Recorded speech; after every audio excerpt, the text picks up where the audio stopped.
سنقوم بسكب بعض اللحم المفروم فوق البطاطس لدينا لنحصل على عشاء لذيذ. للبدء في وصفتنا سنضيف بصلة مفرومة إلى مقلاة مع الزيت، ويمكنك استبدال الزيت بزيت الزيتون إذا كنت تفضل ذلك.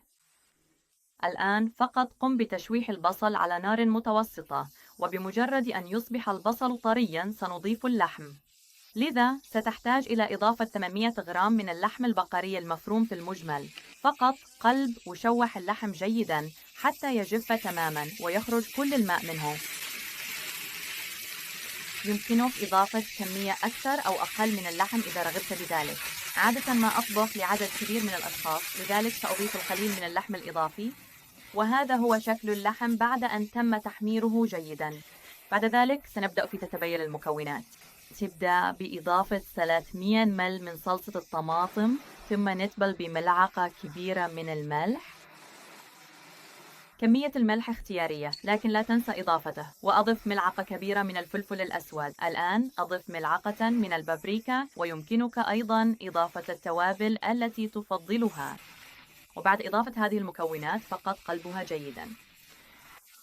بعد التقليب يصبح اللحم جاهزاً ومتبلاً بشكل جيد، لذا سنقوم الآن بإطفاء النار ونضعه جانباً.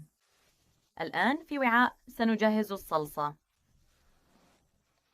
ابدأ بوضع بيضتين ونصف ملعقة صغيرة من الفلفل الأسود.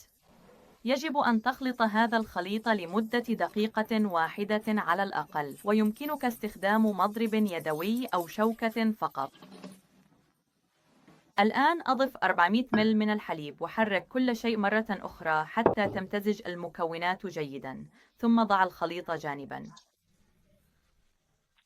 والآن في وعاء دعونا نبدأ بتجميع وصفتنا. سنبدأ بكمية صغيرة من زيت الزيتون، ثم نضيف شرائح البطاطس.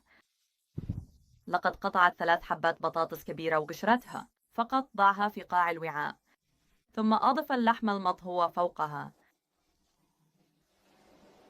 تريد أن تضع اللحم مباشرة فوق البطاطس. تأكد من توزيعها جيداً جداً. ثم سنضيف طبقة أخرى من البطاطس فوقها. بعد ذلك أضف المزيد من اللحم مرة أخرى، فقط طبقة أخرى من اللحم المفروم المتبل، ثم قلب المكونات جيداً. وهذا كل شيء. الآن أكمل وصفتك بصوص الحليب والبيض. تريد فقط أن تصب هذا الصوص فوق اللحم مباشرة، وسيستخدم هذا الصوص لطهي البطاطس. هنقوم بطهيها ونتأكد من أنها طرية ورطبة بشكل جيد.